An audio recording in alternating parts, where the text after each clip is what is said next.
Attica gold ಮಾಲೀಕರಾದ Attica Babu electronic ಸಿಟಿಯ ಕಿಮ್ಸ್ ಆಸ್ಪತ್ರೆಗೆ ಭೇಟಿ ನೀಡಿ ಸಚಿವ ಡಿ ಸುಧಾಕರ್ ಅವರ ಆರೋಗ್ಯವನ್ನ ವಿಚಾರಿಸಿದ್ದಾರೆ. ಅಟ್ಟಿಕಾ ಗೋಲ್ಡ್ ಬಾಬು ಸಚಿವ ಸುಧಾಕರ್ ಅವರ ಆಪ್ತರಾಗಿದ್ದು ಆಸ್ಪತ್ರೆಗೆ ಭೇಟಿ ನೀಡಿ ಸುಧಾಕರ್ ಕುಟುಂಬಕ್ಕೆ ಧೈರ್ಯವನ್ನ ತಿಳಿಸಿದ್ದಾರೆ. ಸಚಿವ ಡಿ ಸುಧಾಕರ್ ಅವರು ಶ್ವಾಸಕೋಶದ ಸೋಂಕಿನಿಂದ ಬಳಲ್ತಾ ಇದ್ದು ಅವರು ಕಿಮ್ಸ್ ಆಸ್ಪತ್ರೆಯಲ್ಲಿ ತೀವ್ರ ನಿಗಾ ಘಟಕದಲ್ಲಿ ಚಿಕಿತ್ಸೆಯನ್ನ ಪಡೀತಾ ಇದ್ದಾರೆ. ಹಾಗೆ ನಿನ್ನೆ ಮೊನ್ನೆ ಕೂಡ ನಾವು ನೋಡಿದ್ವಿ, ಡಿಸಿಎಂ ಡಿ.ಕೆ. ಶಿವಕುಮಾರ್ ಅವರು ಕೂಡ ಭೇಟಿಯನ್ನ ನೀಡಿದ್ರು, ಸಿಎಂ ಕೂಡ ಭೇಟಿಯನ್ನು ನೀಡಿ ಅವರ ಆರೋಗ್ಯವನ್ನ ವಿಚಾರಿಸಿದ್ರು. ಹಾಗೆ ವೈದ್ಯರು ಕೂಡ ಮಾಧ್ಯಮಗಳಿಗೆ ಹೇಳಿಕೆಯನ್ನ ನೀಡಿದ್ದಾರೆ. ಅಂದ್ರೆ ಅವರು ಚಿಕಿತ್ಸೆಗೆ ರೆಸ್ಪಾಂಡ್ ಮಾಡ್ತಾ ಇದ್ದಾರೆ.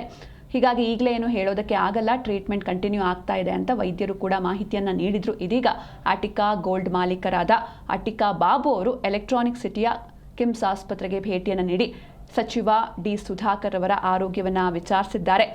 ಇನ್ನು ಅಟ್ಟಿಕಾ ಗೋಲ್ಡ್ ಬಾಬು ಅವರು ಸಚಿವ ಸುಧಾಕರ್ ಅವರ ಆಪ್ತರಾಗಿದ್ದು ಆಸ್ಪತ್ರೆಗೆ ಭೇಟಿ ನೀಡಿ ಸುಧಾಕರ್ ಅವರ ಕುಟುಂಬಕ್ಕೆ ಧೈರ್ಯವನ್ನ ತಿಳಿಸಿದ್ದಾರೆ.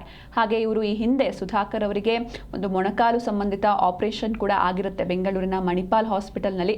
ಆ ಆಪರೇಷನ್ ಆದ ಬಳಿಕ ಅವರಿಗೆ ಈ ಲಂಗ್ಸ್ ಅಲ್ಲಿ ಸೋಂಕು ಅಂದ್ರೆ ಇನ್ಫೆಕ್ಷನ್ ಕಾಣಿಸಿಕೊಳ್ಳುತ್ತೆ. ತಕ್ಷಣವೇ ಅವರನ್ನ ಮಣಿಪಾಲ್ ಹಾಸ್ಪಿಟಲ್ನಿಂದ ಕಿಮ್ಸ್ ಹಾಸ್ಪಿಟಲ್ಗೆ ಶಿಫ್ಟ್ ಮಾಡಲಾಯಿತು. ಈಗ ಅಲ್ಲಿ ಅವರಿಗೆ ಟ್ರೀಟ್ಮೆಂಟ್ ನಡೀತಾ ಇದೆ.